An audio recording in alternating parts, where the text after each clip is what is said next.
Hi, I'm James. And I'm Antony. And this is Words and Numbers.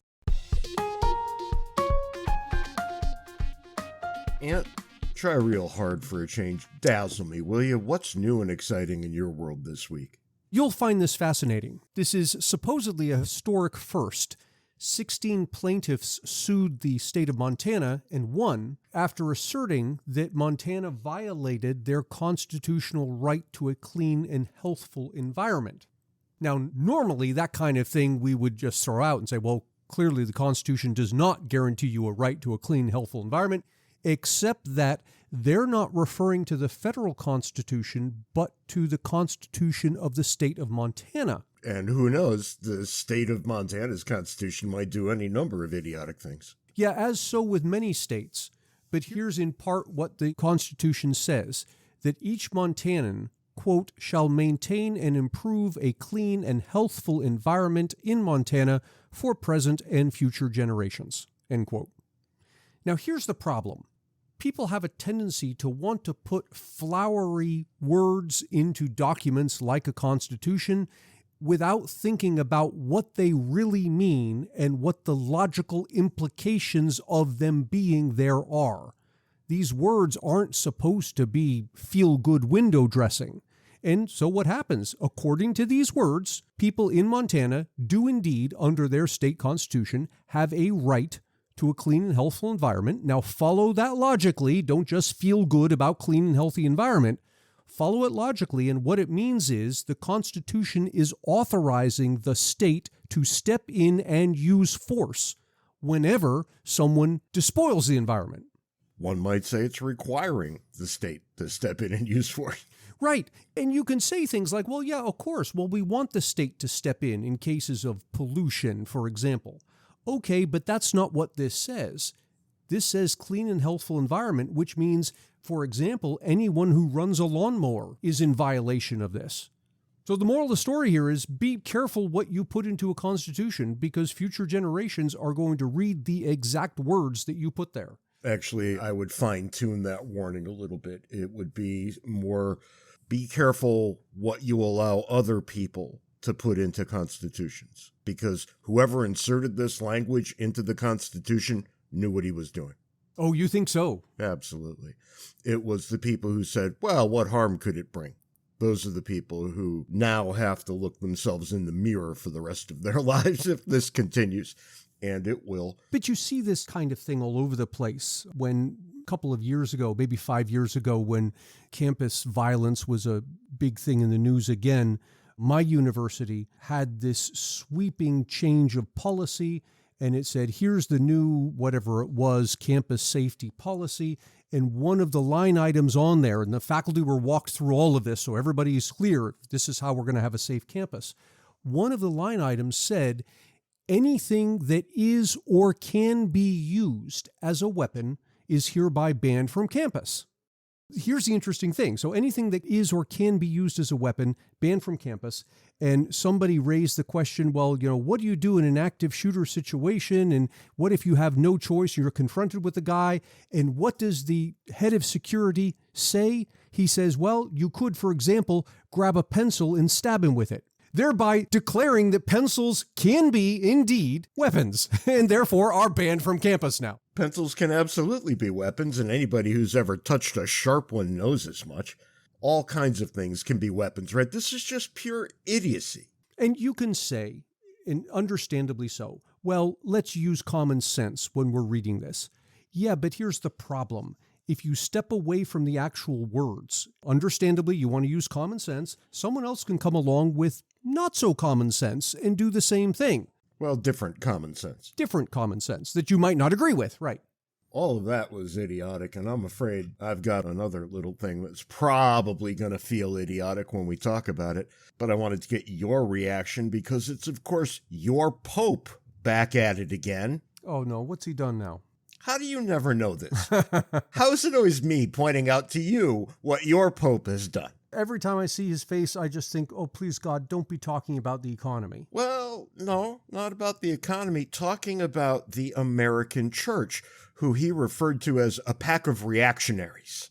Really? The American Church? The American Catholic Church is a pack of reactionaries, because out here where the rest of us normal people stand, the American Church, bunch of socialists. The American bishops have this tendency to be very conservative in religious terms. He said that U.S. Catholics have replaced their faith with political ideology. Go ahead. Do you see the problem here? I'm not sure how you're parsing it, but I have a feeling that he doesn't mean that we've replaced faith with politics, but rather that we're treating it as political ideology. If anyone can be accused of doing that, it's Pope Francis. How so? His political ideology has defined everything about him. He can't see past it. Let me give you a couple of quotes, Ant. Tell me what you think here. Today it is a sin, says Pope Francis, to possess atomic bombs. The death penalty is a sin. How do you figure that? You cannot employ it, but it was not so before. As for slavery, some pontiffs before me tolerated it. Who? Did Pope John Paul II tolerate slavery? I don't think he did. But things are different today, so you change, but with the criteria just mentioned. Here's what he said about U.S. Catholics, I guess, conservatives. Those American groups you talk about, so closed, are isolating themselves. Instead of living by the true doctrine that always develops and bears fruit, they live by ideologies. When you abandon doctrine in life and replace it with an ideology, you have lost as in war. Where are these quotes coming from? It was some private event that had a transcription. He knew he was at a private event. He clearly knew somebody was writing it all down. Okay. Well, that's interesting because in the past I've seen reports of things he's said taken completely out of context. But if this is a transcript, yeah, that's a different matter. Which, of course, Ant brings us to the foolishness of the week because, it's a strange day when Pope Francis appears and is yet not the foolishness of the week. The foolishness of the week is so foolish this week that I don't know which participant actually deserves the award. We've got the Burning Man Festival in the middle of nowhere. There's one road in. Now, you can see where there's likely to be problems given that alone. At the risk of offending anybody who's at Burning Man right now, do you think we have any listeners there? I don't know. I don't understand why anybody wants to go to Burning Man. I think going to Burning Man is foolish enough in and of itself to warrant the award of the foolishness of the week. Oh, I don't know. I've always wanted to go to Burning Man. It looks like a fun time. Oh, you should go. You should absolutely go. You get into a car and drive out into the middle of nowhere and go there. Maybe you can take some good party drugs and hang out. These are all things right up your alley, aren't they, Ant? Anyway, a bunch of environmentalists got together and decided what they really needed to do was to create a barricade across that single road to prevent all the people from getting to Burning Man to do whatever it is environmentalists do when they do these idiotic things like this. I guess it's almost always raising awareness. So here we have miles of cars of people trying to get to Burning Man, kept in place by a gaggle of environmentalists who put a trailer and chained themselves to it across the road. I don't know who to root for. I'm sitting here watching the film thinking, no matter what happens, I'm going to be both elated and disgusted by the outcome simultaneously. Right. And don't you know, the park rangers showed up and rammed the object they had put across the road, cheering in my heart of hearts over this. But of course, that just meant that everybody went on to Burning Man. Now, do you have any idea how many people show up to this thing? I got the sense it's thousands. Thousands? Tens, if not hundreds of thousands. Oh, no, it can't be that much. Correct answer, 87,000. 80, so wow. That's incredible. As of Tuesday morning, it stood at 54,000. So people will continue to show up. It's an artificial cap, apparently, at 87,000. So that's as many as they're going to allow in. Now, I can't imagine doing anything with 87,000 other people. But it's interesting because from what I've read, the people at Burning Man are pretty insistent about leaving wherever it is, the desert, some salt flats or something, leaving it pristine when they depart. Yeah, they seem to clean up after themselves quite nicely. Which is weird because you would think that the environmentalists would hold them up as an example and say, look, more of you need to behave this way. Well, Look, nothing's ever good enough for those people. So, let's just admit that and move on. They won't be happy until all the humans are gone. For one-stop shopping for all things James and Ant, visit our website, wordsandnumbers.org. We give a special shout-out to our Patreon sponsors who help us keep the lights on. If you'd like to contribute, go to patreon.com/wordsandnumbers. This week, I want to talk about unions.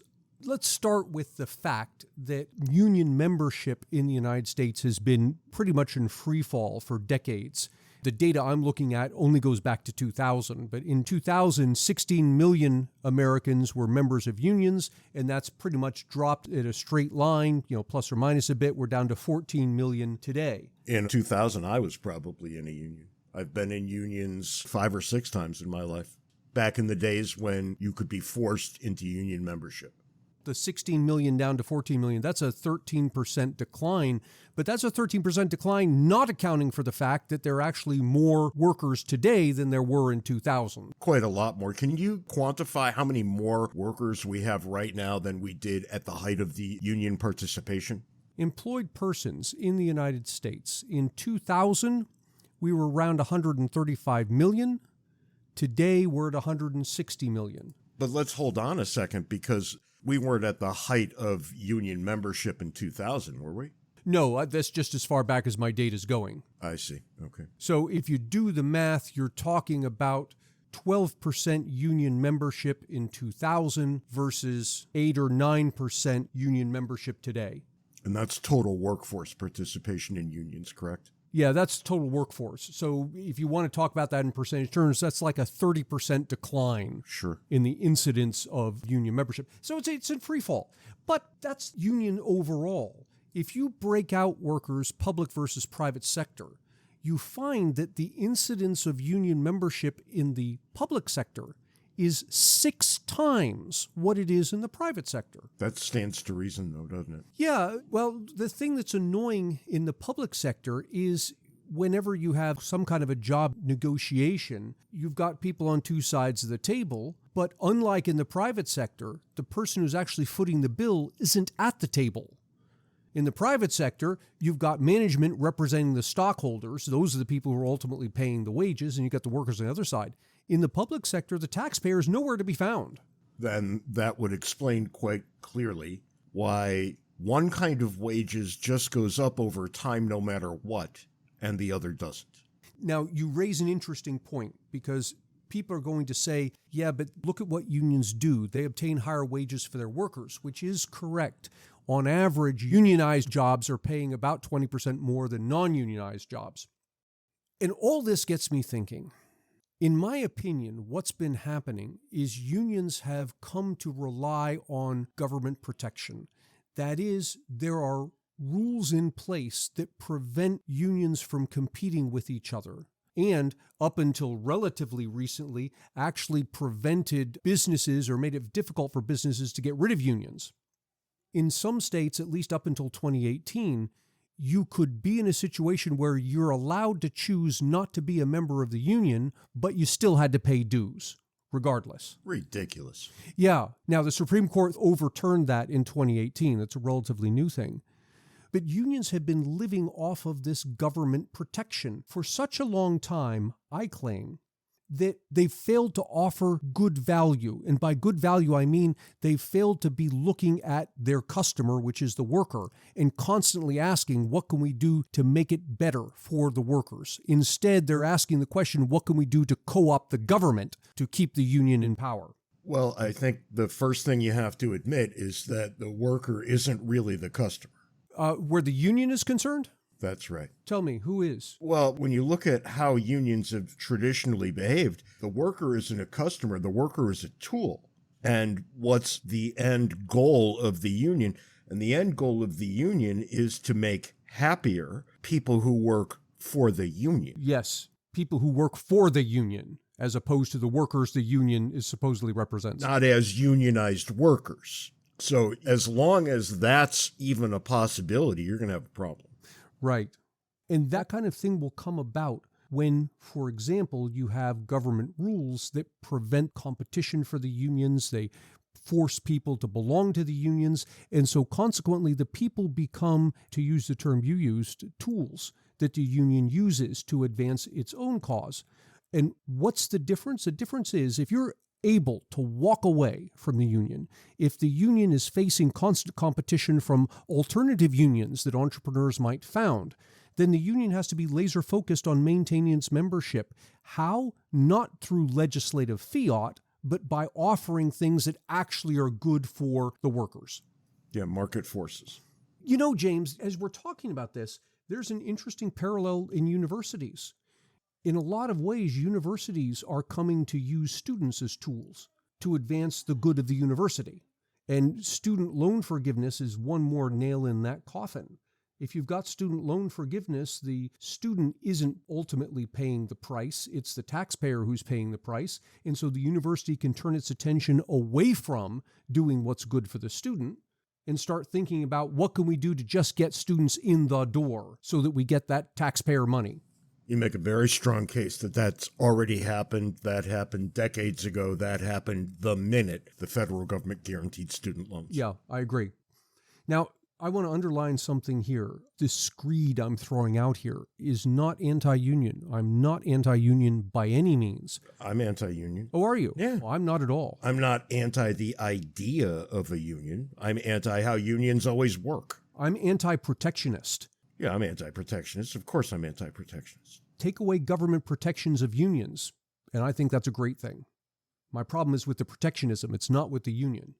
Now, the unions have come to exploit the protectionism. Your problem is the same as mine. It's with human nature. What I want to think about here is an alternate reality. How would unions have evolved if they had been all along subject to the same market forces that any other business is subject to? Let's take a giant deep breath here, because I just made a comment that you let slide, and you shouldn't have. Your problem and my problem is with human nature. That's the problem. And if I said that, what I really mean to say is that human nature is deeply flawed, and it will always be. Why? Because it's human nature. You can't change it. You're always going to have these problems, right? So the American founders, for example, started with this. They knew this, and they said, all right, how can we arrange governing institutions such that we filter out the problem of human nature to the greatest degree possible? And they tried to do that. There's your goal. How do you arrange things such that you account for human nature? Right, work with it as opposed to pretending it doesn't exist. That's right. The human beings who would be prone to join unions are not poor workers who mean well all the time and always want to do the right thing. No, they're the same exact flawed material that the class who would rule them is. Because everywhere you look, there you find human nature. It doesn't exist in one group but not another. So anything one group would do, were it to get in charge of anything, all the other groups would also do were they ever to get in charge of anything. Yes. And the minute you ignore that, you're going to have unions that subvert the cause they were formed to support. Because that's what's going to happen with any human institution. So you sure better start with the statement, human beings, even our human beings, are deeply flawed, therefore we will do the following. And that's where the beauty of competition comes in. That's right. Markets start there. Yeah, because when one flawed institution starts doing its flawed thing, somebody else can come along and say, look, I can do better. Why don't you customers come over here to me instead? And so long as that first guy is able to offer the alternative, and then customers are able to say, no, I don't want what I've had before, I want this new thing, then you get these forces in place. No, they don't circumvent human nature. If anything, they make use of it. That's right. Why is the entrepreneur coming up with the alternative? Because he wants to make money. But the only way to make money is to make the customer happy. But knowing that this is out there as a requirement for anything that would ever actually work, people who form unions know that they're going to have to compete literally every day for the rest of their lives or subvert government to suit their own needs. So they do that second thing, and government allows that second thing to happen, and their membership allows that second thing to happen. And before you know it, that's all that happens. Yeah, before you know it, the union's customer is actually the politician. That is correct. Which is exactly where universities are headed. And any other group that seeks to bargain collectively.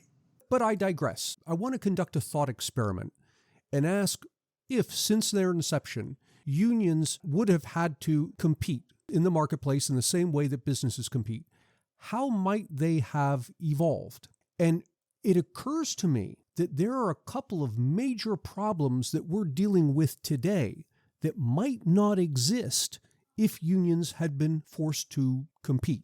One example is education. And we talk about, the problem with the expense of education and all of that. And you and I know that in many cases, granted the expense, but put that aside for the moment, in many cases, we're dealing with students who don't need 4-year degrees. There's someone who wants to be an accountant. You can get all of the training necessary to be an accountant in a couple of years. You don't need 4 years. What are the other 2 years for? It's all the extra courses that you have to take that have nothing to do with accounting. Substitute in any major of your choice. My favorite, economics. You want to become a fully trained economist? You could probably pull that off in, I'm guessing, 3 semesters, maybe 4, and you're done. That's it. Yeah, but you're not a particularly fully trained human being. No, you're not. I'm not suggesting that universities would have no role here. What I am suggesting is if we lived in a world in which unions had to compete, they would have stepped up as the cost of education rises and would have said something like, look, we can provide this service. You want to hire an accountant? We, the union, will provide the education to this student to be an accountant. The student's not going to be an educated person in the way that we think of broad education, but the person's going to be a competent accountant. And furthermore, we, the union, yes, we don't have PhDs and researchers and accreditation and all of that, but we'll go one better, Mr. Business. What we will do is guarantee this employee. So if you hire this person and he doesn't work out, we'll pay you, or we'll send you somebody else free of charge to do the job better. And all of a sudden, you have the unions who are now, because of competition, forced to find a value add, forced to find a way to provide value to their workers, stepping in and filling some of the gap that universities are filling and filling poorly. Right, but now it sounds like what would emerge wouldn't be unions, it would be more like guilds. It would, yeah. With all of the downside of guilds. Well, the downside of guilds, at least historically, comes from protectionism. That you can only be an accountant if you have a blessing of this particular guild. The protectionism is a problem. But I see, unions would have had one way that they could have provided value that would have solved a problem that we're currently facing. Yeah. Let me give you another one. Health insurance. So we upend all of our health insurance here with the Affordable Care Act, largely because of one thing. And there's a bunch of things, but the one major thing, and that was the pre-existing condition problem. That you have insurance and you become sick, and because you become sick, you can't work, and if you can't work, you lose your insurance because your insurance comes through your employer, and then you can't get new insurance because you've got this pre-existing condition. And the problem, of course, is insurance comes through the employer. Well, here's something unions could have done. They could have said, look, you join the union, and your health insurance will come through the union. You lose your job, you don't lose your insurance. It's coming through the union. You switch jobs, you have the same insurance you had before. It comes through the union. This is a value add that unions could have been providing and would have had an incentive to provide if they had had to compete with each other. It's hard to get into this, though, isn't it? Because every string you pull unravels the whole sweater. Where did health insurance come from? It came from wage controls. Right. Right. Okay, if we didn't have wage controls, we wouldn't have had a health insurance problem either. And there's a good point, because health insurance originally came through the mutual aid societies, which fell apart when we started the whole wage control and tax deduction for insurance, and it starts to go through the employer. But what I'm suggesting here is unions possibly could have taken the place or subsumed the mutual aid societies. Could have. But yet you're left with other problems. As we said at the top of the episode, 12% of the American workforce was in unions. Now it's 9%-ish. Well, that doesn't really solve a problem. That solves a problem for 9%. It's a very small subset of the 9% who would have this problem that needed to be solved. Yeah, but that's my point, that if the unions had been forced to compete, they would have found value adds like this and other things they could do that would have been of true value to the workers. And so you wouldn't be facing now 9% of Americans belonging to unions. Maybe it would be 90% of Americans belonging to unions. If unions did this kind of thing, I'd belong to them. I doubt it, but as is the case with counterfactuals, how could you ever know? Yeah, how could you know? I don't know, but it's fascinating to me that very easily I came up with 2 examples of things that are major problems to us today that it seems obvious unions could have solved had we forced them to compete. And now it makes me wonder, what other kinds of problems out there could unions have solved? If you're looking for solutions to problems, the kinds of problems that you would find solutions for are those social problems, the kind that government steps in to do and do very poorly. Retirement, unemployment, these sorts of things.